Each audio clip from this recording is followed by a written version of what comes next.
Passei! A Faculdade Einstein, a faculdade do sucesso!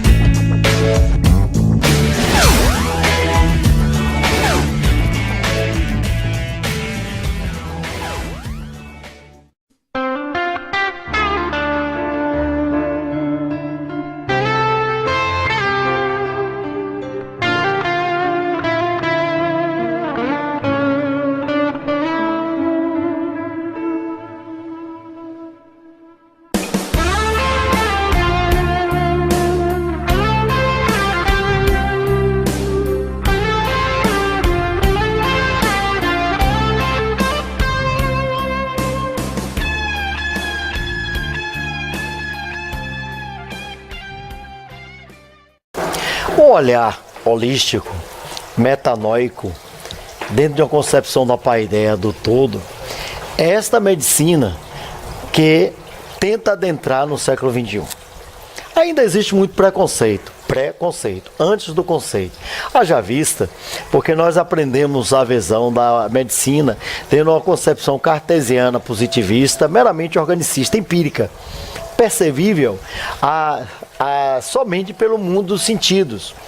Observação, criação de hipótese, que é a resposta provisória que pode ser modificada, experimentação e generalização. Esta é a base da ciência há 200 anos, que é essa base da ciência dentro de uma abordagem empírica. Mas existem outras pessoas que estão dentro da medicina que têm um olhar completamente diferente, abordando alguns paradigmas, alguns modelos, algumas concepções de valores e dos seres humanos, vendo-os a partir de uma visão psico-bioespiritual, mente, corpo e, por sua vez, o espírito.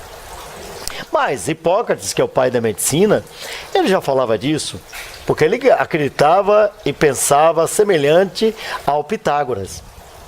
Só que a visão holística, a visão global, ela ficou bastante fortalecida muito tempo no Oriente. Hoje ela adequa-se-á facilmente à realidade do Ocidente.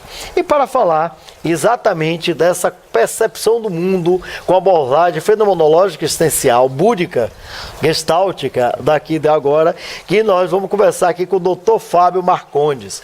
Ele que é, em verdade, graduado em Medicina pela Faculdade Baiana de Medicina, pós-graduado em Homeopatia, mas, aliado a isso, fez uma formação tácita, ou seja, formação não acadêmica, em meditações. Conheceu as técnicas do Osho, conheceu todas as técnicas, não somente da meditação dinâmica, que é a característica do Osho, Bhagwan Rajneesh, mas também das meditações de outras linhas voltadas para o autoconhecimento. E ele aqui irá iniciar nos falando dessa trajetória, porque é um choque muito forte de egrégoras. É Faculdade Baiana de Medicina. Eu tenho até uma pessoa que trabalha comigo, que sou o diretor de uma faculdade e tenho pós-graduação na área de acupuntura. Pós-graduações. Então, o meu coordenador de um dos meus cursos é o professor Luiz Queiroz, que inclusive dá aula na Faculdade Baiana de Medicina, de Patologia, né?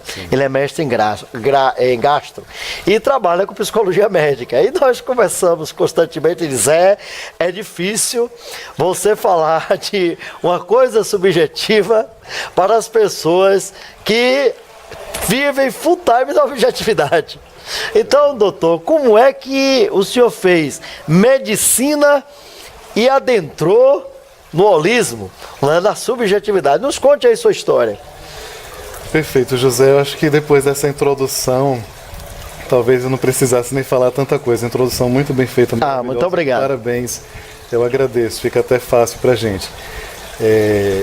A trajetória se iniciou mais ou menos por volta de 2001 a 2002. Eu já tinha 3 a 4 anos de formado e totalmente entregue dedicado à vida acadêmica e à prática diária. Fazia na época residência de ginecologia e obstetrícia. Já tinha sido médico do Hospital Naval, das Forças Armadas, logo no primeiro ano de formado. E a trajetória era bem cartesiana, como você comentou. Eu não sabia o que era meditação, não sabia o que era homeopatia, não sabia o que era terapias alternativas.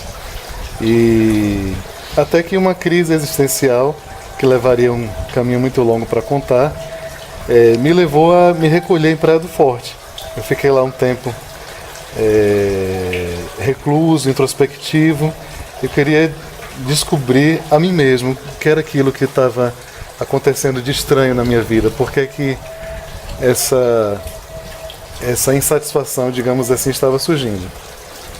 Foi quando encontrei uma terapeuta que era sannyasa, discípula do Osho, que é o mestre indiano, e ela me iniciou nas meditações, meditação Kundalini, meditação dinâmica, diversas técnicas meditativas em que você vai sendo levado através da dança, movimentos vibratórios do corpo, até alcançar um silêncio, um estado de quietude mental.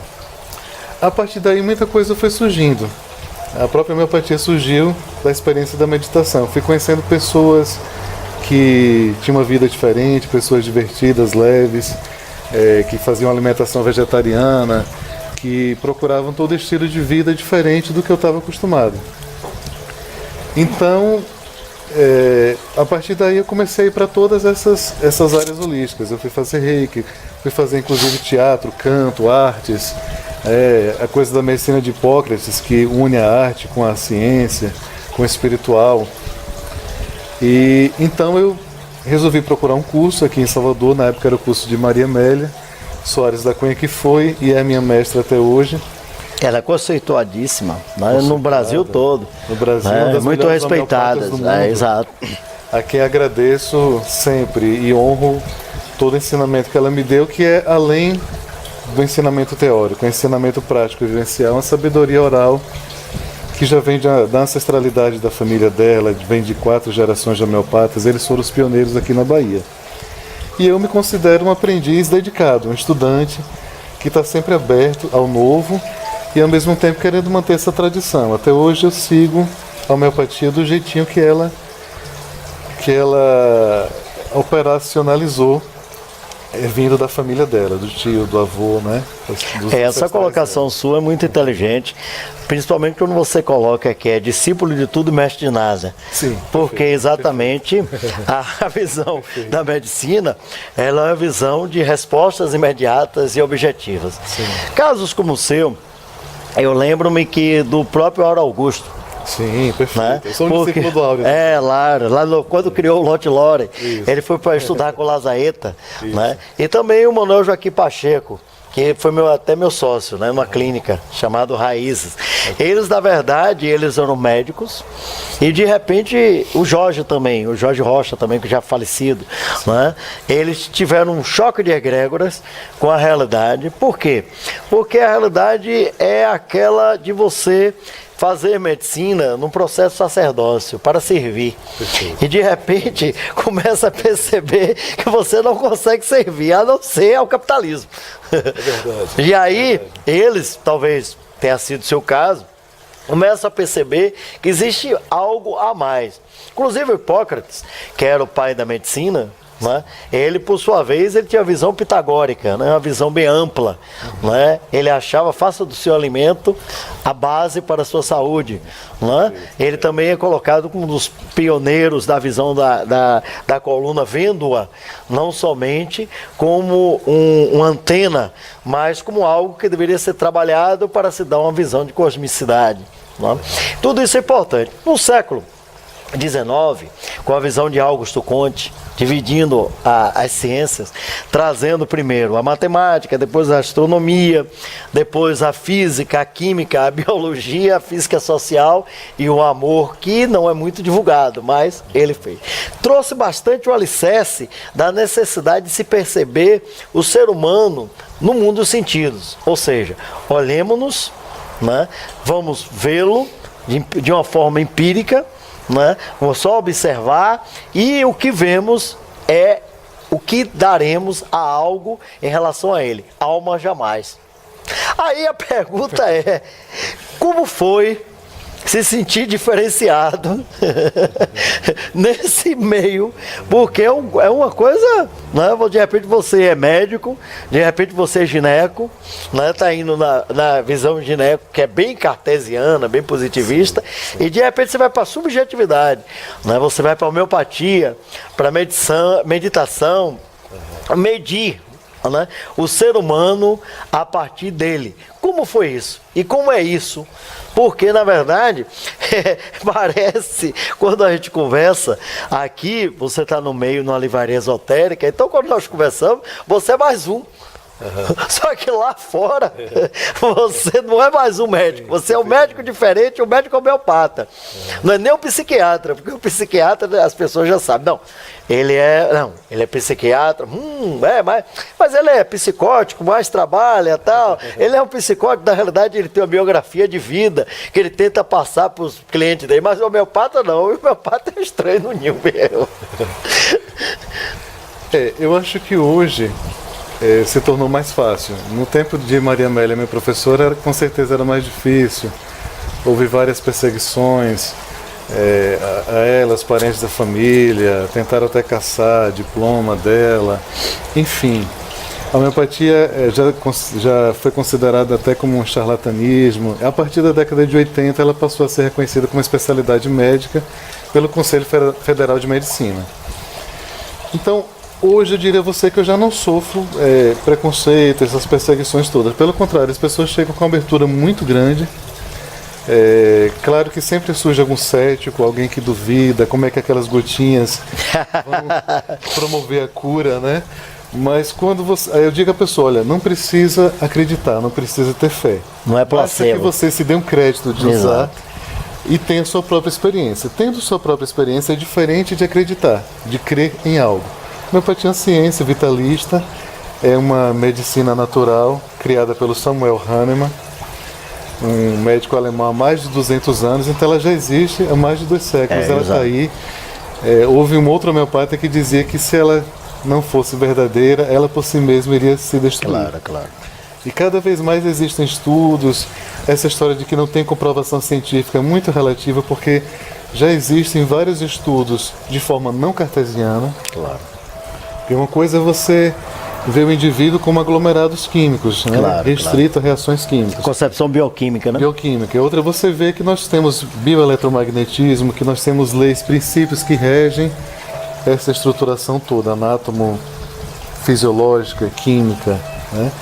Então, a partir disso, surgem as patologias e você vai, dentro da homeopatia, trabalhar com a lei do semelhante, ou seja, existe um elemento na natureza feito à base de mineral, vegetal ou do reino animal, que é semelhante a você, que é semelhante a mim, que é semelhante ao ser humano, em seu aspecto físico, mental e animal.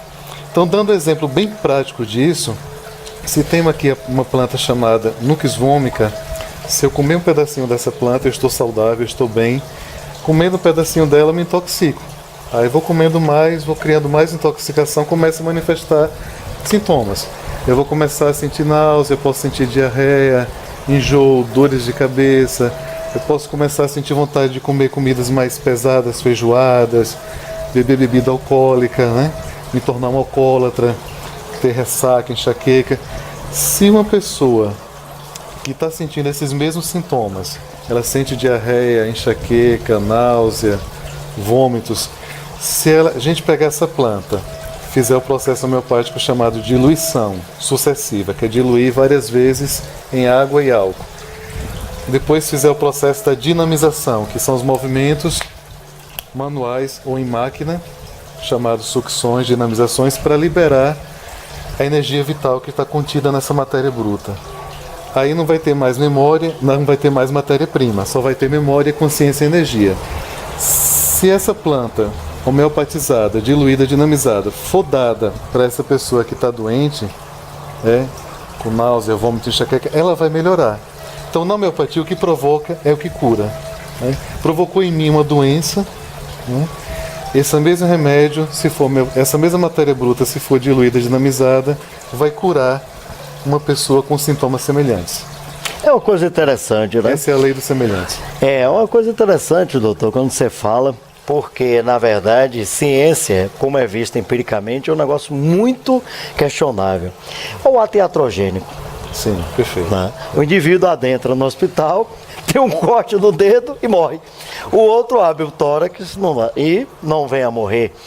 A homeostase do indivíduo não passa só pela parte orgânica, como nós aprendemos dentro da faculdade. Existe homeostase espiritual e homeostase emocional. Por exemplo, estresse é uma resposta fisiológica ou psicológica, o agente estressou. Aí você olha para o indivíduo, você está estressado. Mas eu tenho. Você tem transtorno somatofômico, você tem transtornos físicos. Aí você olha para ele e diz, mas aqui você não tem nada. Eu tinha um professor chamado Antônio Pedreira, né? Aí ele dizia, olha Zé, toda pessoa que trabalha com terapia, ele trabalha com a terapia do nada. Porque o médico disse, você não tem nada. Mas como, doutor? Como? Você tem uma angústia, mas você não tem nada. Né? Então, na verdade, doutor Fábio, dentro da sua concepção e dentro da linha, você defende que todos os homeopatas e todas as pessoas dentro da abordagem holística acreditam, existe algo além da matéria e da subjetividade cerebral, ou digamos, a mente. Né? Existe algo além da neuroanatomia. Existe uma anatomia, uma anatomia, digamos, esotérica, né? Que não é exotérica, que nós podemos vê-la, e isso é a base de todo o princípio e filosofia da homeopatia. Né? Perfeito. A própria física quântica já há um bom tempo comprova isso. Então, fazendo aquele paralelo com o que eu falei antes, com o corpo como uma estrutura química, a física quântica hoje já concebe e comprova que matéria é energia condensada. Então, dentro desse nosso corpo aqui, existe um caos de partículas, de átomos, elétrons, prótons, uma vibração intensa e que cria essa ilusão de uma matéria. Na verdade, se a gente for compactar todo esse caos vibracional, a gente não vai caber nem na cabeça de um alfinete, porque existem imensos espaços vazios dentro dessa organização atômica, estrutural, vibracional e energética. Então, o próprio remédio homeopático ele é biofísico. Eu acho que todo estudo tem que ser feito muito mais à luz da física quântica, por exemplo. Né? O remédio homeopático ele é físico, energético, vibracional. Então, quando ele entra dentro da gente, ele vai ativar nossa energia vital de cura. Esse é o princípio da homeopatia. A cura vem de dentro para fora. É diferente da alopatia de você ter uma dor de cabeça e tomar uma dipirona.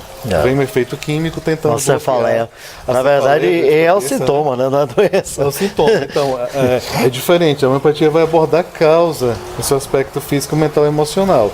E ao mesmo tempo ela individualiza. Você é um indivíduo único. Provavelmente sua dor de cabeça, um exemplo, pode ser diferente da minha. Claro. A sua pode ser uma causa digestiva, a minha pode ser porque eu perdi uma pessoa querida uns 3, 4, 5 anos atrás. A sua pode piorar com frio, a minha pode piorar com calor ou com emoção forte. Então todas essas nuances do ser, do indivíduo como ser único, indivisível, tudo isso é abordado pela homeopatia. É uma coisa interessante porque nós vamos ver o indivíduo dentro de uma abordagem existencial fenomenológico, aqui e agora, né? O aqui e agora. Porque é no momento em que você vai sentir o indivíduo, porque o seu processo de homeostase pode ser diferente do meu. Perfeito. Porque a sua vivência, né, a sua concepção de espiritualidade, uma coisa interessante, você que estudou gineco, é o vaginismo e a anorgasmia. Sim. Né? Sim. Porque na verdade você pode ver a contração, mas você não pode saber de onde ela vem, porque a mulher é vagínica, né? Certo? Tanto que existe até uma piada no meio dos terapeutas sexuais, diz que o casal ideal é a mulher vagínica com cara com disfunção erétil. O casal ideal é disfuncional. Seria assim. Então, se você vê dentro da abordagem do vaginismo, que é uma contração, mas não tem origem, né? Nós podemos perceber que existem valores psicossomáticos. O Grodeck, que é um dos pessoas que trabalhou no início com a psicossomática e que foi um contemporâneo de Freud, já falava disso.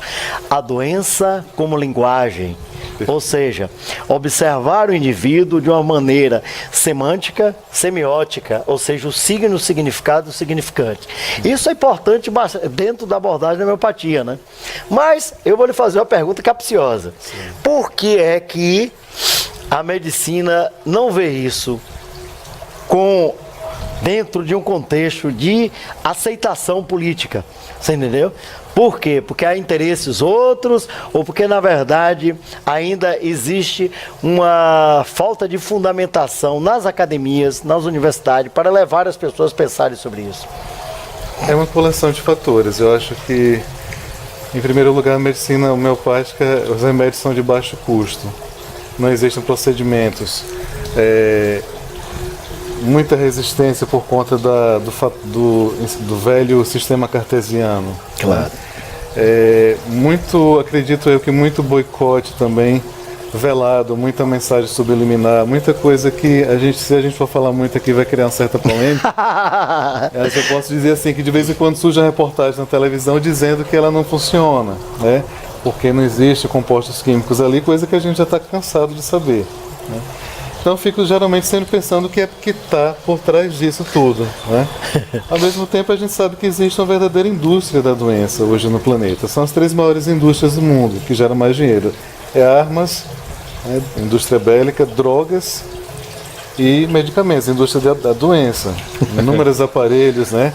Houve um trabalho de 2 jornalistas americanas na década passada, e estatístico, né, comprovado.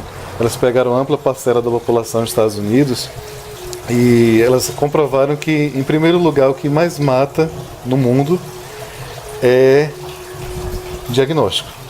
Então, excesso de exames invasivos, a partir dali você vai para tudo quanto é médico, faz tudo quanto é exame, toma radiação. É o que você tem que fazer, não é diagnóstico para dar o prognóstico. Fila de espera, conversa com um monte de pessoas conversando a mesma coisa, mesmo processo de doença, né? Um remédio atrás, assim, então, diagnóstico. Em segundo lugar, o que mais mata não é doença do coração, não é acidente de trânsito, não é câncer. Matam muito, com certeza. O que mais mata é tratamento. Então, aí é onde vem a proposta das terapias holísticas, acupuntura, homeopatia, massagem ayurvédica. Não é só tratar o indivíduo, bloquear um sintoma. É realmente ativar a energia vital de cura. Perceber que essa cura já está dentro aí, ela já está pronta para entrar em ação, né? Então agir na causa, agir de dentro para fora, vendo o indivíduo como um todo. É engraçado, você vê que as coisas mudam de fórmula lá. O placebo, antigamente era mal visto. Hoje, certo, as pessoas estão batendo no nocebo, porque exatamente o fato de se acreditar no médico, né, é a condição sine qua non para se fazer o tratamento. Porque um dos grandes entraves do segundo momento do tratamento, que o primeiro é o diagnóstico, porque por osmose você começa a receber um bocado de coisas ruins, principalmente da fila. Eu quebrei a perna, meu Deus, O segundo é exatamente a não confiabilidade no profissional. Perfeito. Né? E por sua vez, não acredita no profissional, não acredita no tratamento e recebe uma negatividade muito grande e isso vai afastando as pessoas cada vez mais. Doutor Fábio, foi um prazer tê-lo aqui conosco, conversar e deixe-nos uma mensagem aí. Inclusive, não precisa, porque seu e-mail, telefone, né, estão aparecendo aí, né, nos nossos caracteres e pode ficar tranquilo que alguns clientes irão aparecer lá. Não? Muito obrigado, José. Quero lhe agradecer. Muito obrigado. Você e todo o seu público, toda a sua equipe. De coração, pela oportunidade. Obrigado. Eu gostaria de deixar como mensagem que as pessoas procurem se tratar mais pelas terapias naturais. Que procurem o equilíbrio do seu ser como um todo. Procurem se formar, procurem um profissional capacitado. Agora, por exemplo, a gente está na época de muita virose, zika, vírus, chikungunya, dengue, gripe suína. E todas essas epidemias não adianta só tirar água acumulada para o mosquito não crescer. Claro que isso é importante também, e não estou negando isso. E, ao mesmo tempo, a gente precisa fortalecer nosso sistema de defesa, nosso sistema imunológico. A gente precisa se prevenir. E precisa ativar nossa energia vital de cura para se proteger das doenças e ainda que essas doenças nos ataquem, que a gente possa se recuperar, ter uma recuperação plena e verdadeiramente se curar. Não só bloquear os sintomas, senão o vírus vai ficar passeando aí, como a gente vê, rastejando por mais de 3 meses em quem tem chikungunya, por exemplo. Então esse é um exemplo que eu queria fechar, porque é bem atual e prático, e dizer que essas terapias estão acessíveis a todos nós. Existe uma portaria, que é a PNPIC, que é a Portaria Nacional das Práticas Integrativas Complementares, que já há alguns anos contempla homeopatia, acupuntura, medicina chinesa, fitoterapia, antroposofia, inclusive no Sistema Único de Saúde. Então, a população precisa cobrar isso dos órgãos políticos, dos órgãos de saúde, para que exista homeopatia nos postos, para que exista medicamento homeopático, profissionais capacitados e um amplo acesso à população. Gostaria de agradecer de todo o coração, com muito amor. Obrigado. O indivíduo, ele tem um corte. Ele, por sua vez, dirige-se até o pronto-socorro. Faz-se lá a costura, a sutura, né? Isso, e perfeito. Imediatamente pensa-se que ele poderá curar. Mas não depende do médico, depende dele. Porque a depender do processo de homeostase do corpo dele, suponhamos que ele seja diabético. A resposta será diferente. Mas o mesmo indivíduo, em outra oportunidade, ele já teve o corte no braço direito. Mas em vez de ir ao médico, ele passou raízes. E também houve um resultado para aquele processo. Nós precisamos perceber que nós podemos ser ou tratar os outros tanto de uma maneira artificial como de uma maneira natural. Porque tudo hoje, quando nós colocamos um Prozac para tentar dar felicidade no nosso corpo, aquilo ali nada mais do que o aspecto analógico do que já existe no universo e no mundo, no reino animal, vegetal ou mineral. Então, quando nós tomamos um comprimido para os cálculos nos rins, ele talvez esteja a mesma composição química de um chá de quebra-pedras. Então, nós fomos educados, e às vezes a educação é a transmissão de informações historicamente adquiridas. O que foi nos dado à história talvez seja errônea. E precisamos refletir por isso. Por isso que o Dr. Fábio aqui deu-nos uma aula e mostrou-nos que é sempre bom nós estarmos com a mente aberta. Porque a mente aberta é igual ao paraquedas. Quando você pula de um avião, ela tem que estar aberta. Porque se o paraquedas fechar, o negócio vai pegar.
acreditava e pensava semelhante ao Pitágoras.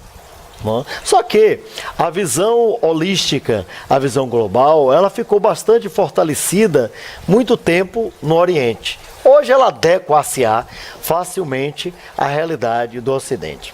E para falar exatamente dessa percepção do mundo com a abordagem fenomenológica existencial, búdica, gestáltica, daqui de agora, que nós vamos conversar aqui com o Dr. Fábio Marcondes. Ele que é, em verdade, graduado em Medicina pela Faculdade Baiana de Medicina, pós-graduado em Homeopatia, mas, aliado a isso, fez uma formação tácita, ou seja, formação não acadêmica, em meditações. Criação de hipótese, que é a resposta provisória que pode ser modificada, é experimentação e generalização. Esta é a base da ciência há 200 anos, que é essa base da ciência dentro de uma abordagem empírica. Mas existem outras pessoas que estão dentro da medicina que têm um olhar completamente diferente, abordando alguns paradigmas, alguns modelos, algumas concepções de valores e dos seres humanos, vendo-os a partir de uma visão psico-bioespiritual, mente, corpo e, por sua vez, o espírito. Mas Hipócrates, que é o pai da medicina, ele já falava disso, porque ele... Facei, a Faculdade Einstein, a Faculdade do Sucesso.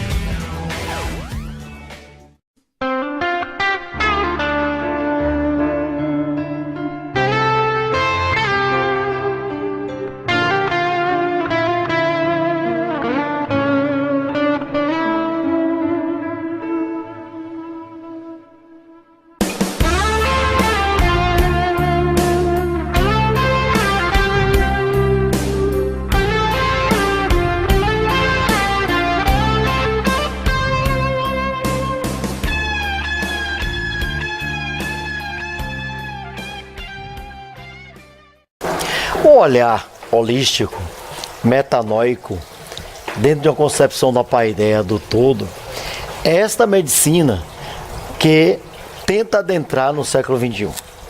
Ainda existe muito preconceito, antes do conceito.